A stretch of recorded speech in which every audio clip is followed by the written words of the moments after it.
Jackals! Jackals! Jackals! Down in Langley late at night, smart old guys that play it right. Captain Fun Bobby leads the charge. Silky Mitts, Johnny Gunshots coming large. Putty in the slot, all the Chris's in a row. Nighthawks battle, it's a 2-1 show! Jackals! Jackals! Jackals! Rolling down the line. 10:30 puck drop, leaving sleep behind. Jackals! Jackals! Jackals! Jackals! Every day's Lloyd's birthday here. Whoppers and Fresco raise a cheer. Don't forget a shower beer. Check Pab's beard for lost gear. Jackals, Jackals, rolling down the line. 10:30 puck drop, leaving sleep behind. Jackals, Jackals, Jackals. Langley twin rinks, empty seats, homeless living on the streets. A Chargers hat for tailgating, nachos for the lady bag. Jackals, Jackals, keeping up the flame. Jackals, Jackals, you can't stop the rain. Jackals. Welcome back to Jackals TV, and it's rematch night here tonight as the Jackals will be taking on the Black Aces for the second time in a row. Jackals losing 5-2 to the Black Aces last week. Today is the rematch. There you see the teams on the ice. Black Aces in their usual gray on the left, Jackals in the white on the right. And the Jackals will be looking for a better outcome here this week, getting badly outshot the previous week versus the Black Aces. Jackals are down a number of players, 6 scratches here tonight. Gary Pabla, Chris Weeger, Bruce, Chris Stuhar, David and Lloyd all out of the lineup. So there are 4 spares in today. Roger Reimer, Brad Haber, Rob Lawrence and Gary Mizuno all helping out to fill out the roster here tonight for the Jackals. Also last game in that 5-2 loss, Trevor was also missing. Al playing that game as the backup goalie. Trevor is back between the pipes here tonight, which by his account will be the first time he's played against the Black Aces in his career, despite the 2 teams playing each other with some frequency over the last couple years. And with that, let's see if the Jackals can have a bounce back here tonight. And the action in this one is going to pick up right off the opening face-off. As Darwin intercepts that pass, he plays it back to Rob, back to Darwin, around behind the net. This puck gets thrown out front, and eventually Rob, coming from the far side, picks it up on the backhand, sweeps it on the net, has a shot at the rebound, but there's sticks in the way, then shovels it just wide off the side of the net. So an excellent scoring chance just seconds into this game for the Jackals. Aces coming back the other way, 2-on-1, but this player's going to hold on to it, go around Bob and cut in front of the net, but Trevor sticks with it, makes a nice save. So Jackals back down the other way. Here comes that line again. Darwin down the left side, holds on to it. This time he shovels it out to Chris Marshall, and he shovels that past the glove of Superman Lloyd in net. And the Jackals have an early lead in this one, up 1-0. And the Jackals must have had their Wheaties in this one as they come out flying again here.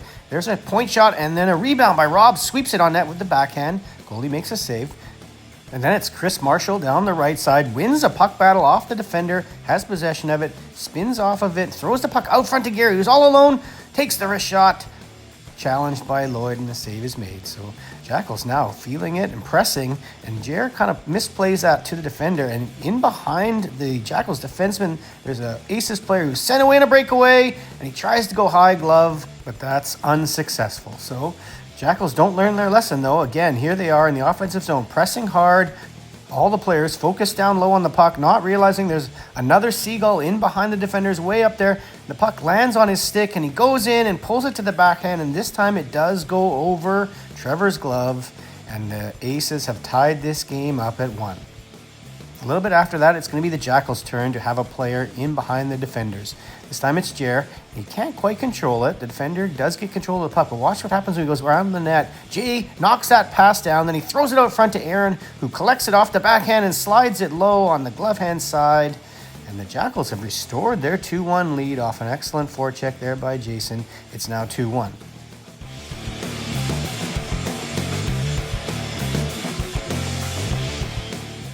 The period is now winding down, just a few seconds left in it, and the Jackals are looking to extend the lead. A nice up pass there from Brad to Daryl on the go, and he rips that to the blocker side. Goalie makes a save off to the corner, so we go to the second period, still 2-1. And Aaron intercepts that bad pass from the Aces player and then tries to give it back, gets the puck back again, and then is tripped up at the blue line. So that's going to send the Jackals to the power play here, looking to extend the lead. And off the face-off, watching the far side, the nasty Banana has returned, and then the wind blows him over a second time there. But the Jackals will remain on the power play, setting up in their own zone. Rogers going to make amends for that. Here he goes, picks up the puck in the corner, sees Brad going hard the other side, so he whips it across to him, past the forechecker, and then Brad's going to skate away and then just cut right to the middle. Everyone backs away from him, and he whips it low on the glove side, and it's now 3-1 Jackals after that power play marker.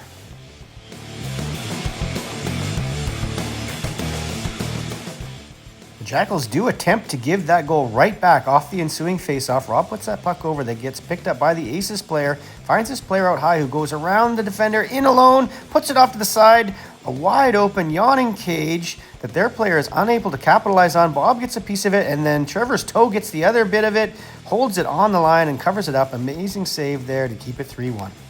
But then the faceoff after that provides that player with another opportunity at the side as it bounces through Bob's leg. And this time he sweeps at it, and Trevor is all the way across and makes another save. The Aces are feeling it now, though. Here they come down the right side again. Backhand up high, but it's into Trevor's glove, and he sends the player flying. Trevor excellent here in the second period to keep it a 2-goal lead for the Jackals. So back Jer comes the other way. He's got Jay coming up hard on the right side, so he gives it to him, throws it on net, and it comes right out to rebound to Aaron. He puts it up high off the glass. The teams are exchanging chances now. Here's a backhand move and in alone on the net. Again, a backhand shot. Trevor went to go poke check it, but he kept the 5-hole closed and makes a nice save again there.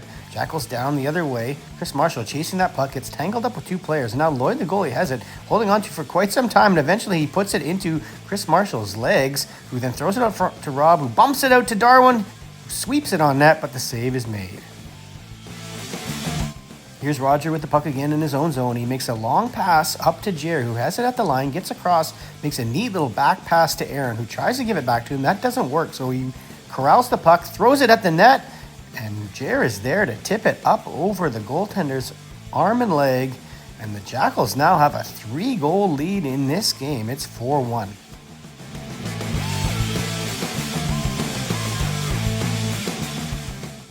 And the Jackals are going to press for more. Here's Darwin picking up that puck at center. Delays long enough for the play to be onside and then splits the D and has space on the far side. But the goalie gets his leg on it. Then he gets thrown up front and tipped just wide by Chris Marshall there. And next, it's an offensive zone faceoff. Bob corrals it, takes the shot that gets tipped just wide. And then the puck gets thrown up front. Ejected back to Rob on the point, who finds Gary on the far side, who slides it over to Daryl. He puts that on net. And another nice save there from Lloyd. Another puck going out to the point to Bob, and it's on his backhand. He can't quite reach it. Looks like he did save it, but it went right to an Aces player who puts it ahead, and that player bobbles his wide open breakaway chance as Trevor comes out and does make the poke check, and then has to make one more save there off that player who has it in the high slot.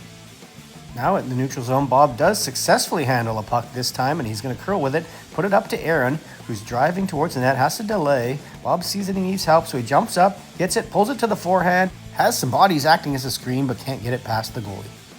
And has happened a couple times earlier in this game when the Jackals had good scoring chances. They're pressing, and they have 4 people low, and that's going to allow for this long outlet pass, and this time it's a 2-on-0 instead of a breakaway. Passes it over, and that player puts it just wide. And then the original player mishandles the rebound off the boards and Can't control it. Doesn't even get a shot off when he had a lot of space. Trevor did get across, might have had it, but that player unable to get a shot. Now here's Brad back hard the other way. Whips it just wide on the right, and it's going to wrap all the way out to center. Turn into a play the other way for the Aces, and that player pulls it to the backhand, and it's just going to sit by the post until that third player comes in and tucks it home, and it's now a 4-2 game as we head to the third period. And the Jackals do give the Aces early power play in this period. You see Roger tied up with the player along the wall there. He gets a holding penalty for that. It works out, though. The Jackals do manage to kill that penalty successfully, keeping it a 4-2 game. Here's Bob picking up a loose puck at the neutral zone. He's going to come across the line, try to go to the right. That player gives him a shove onto his bad knee, which gives way, and he takes an ugly fall into the boards, injuring his neck and shoulder area. He did leave the game shortly, but returned for the end of the game. And while the Jackals did survive that early penalty they gave up, they're going to give up another one right here. This player coming through the middle. Rob gets a little bit of a hook on him. Looks like it could have been a bit of a dive, but either way, the Jackals are now killing a penalty, and the Aces work it around up high to the right point, throw that towards the net, and it hits Roger's stick and takes a fortuitous bounce for them as they put that off to the far side and slide it past Trevor. And we've got a game now. It's 4-3 after that power play goal. This Jackals line is going to go to work to try and restore the 2-goal lead. Mizuno up to John, who then puts it over to Darryl, who tips it just wide past the post. This line keeping working, though. John tips it over to Gary Mizuno, who puts it back to John, who's going to bring it in. It's a 3-on-2. He throws it over to Darryl, who can't quite control it, so he throws it back to Gary, who's all alone, pulls it to the forehand, has net there, but it hits the goalie's toe. And as the puck is laying there in the slot, you'll see John get swiped at it from here, just misses it, and then Gary dives for it, and he's a little too late on it, and the Aces clear it out. So the Aces now back the other way, looking to tie. Player goes to the middle, but passes it back to the outside, then gets a return pass, tips it right on net, but Trevor's down low to make the save and then cover it up. So then here's Bob trying to put the puck out to Rob, gives him a suicide pass that he gets wiped out, his stick goes flying, but then Chris Marshall does get it, throws that puck on net, and the rebound comes out and he sweeps it just wide off the backhand. And then the Gary, John, and Darryl line are at it again. John fans on that and then makes a nice backhand pass to Gary, who makes another nice backhand pass to Darryl, who tries to go and block her side, and that just hits the goalie's leg. So now with just a minute left, the Aces have pulled the goalie. Brad gets this puck, wraps it around to Aaron, who's going to throw it at the middle. There's Jer coming across center ice, looking so he doesn't ice it, goes off camera a bit, throws it towards the empty net, and it just misses on the short side. So that's going to give the Black Aces some life here with just a minute left in this game. They're going to come down the ice the other way, and that puck's going to get neatly tipped by Roger up into our living room. So one last chance here, just a few seconds left for the Aces off another offensive zone draw. Throw it towards the net, Brad blocks it, and then it's going to get put out here high to the point. They have just a second left. Player on the back door, and he gets thrown across, and then a kick save from Rob to prevent that pass from getting through, and that's going to be the end of this game. An impressive 4-3 victory for the Jackals after being outshot and beaten badly by this same team just last week. So let's have a look at the stats for this game. Contributions throughout the lineup. Lots of players with points here today. Aaron and Roger at the top of the table with 2 points each. And a good outing for Trevor and net, 3 goals on 30 shots. Let's have a look at the overall stats now. You see a 4-way tie at the top of the table with 3 points each. And again, lots of contributions all the way down the roster. So with week 4 in the books, we might be getting close to the re-tiering. Let's have a look at last week's games. You see the Jackals with their win there, the Absolute Thrashers continuing to lose, and the Voodoo and the Gazoos having a close game. Let's see what that does to the standings. The Jackals now 2-2, so they're right in the middle of the pack there, ahead of a team like the Black Aces. But they have not yet played the Voodoo or the Great Gazoos, a couple of the better teams in the division. So that could make their record look a little different when that happens. Like I said, tiering could happen soon. We'll see what happens to Jackals, but a 2-2 record doesn't really help. Let's see what they're going to do next week. They finally get to play those Voodoo on Friday, and we'll see how that goes and how that works out as far as the division. The expected changes to divisions would come after that game before the Thanksgiving long weekend. So that's it for this week. We'll see you for that game on Friday.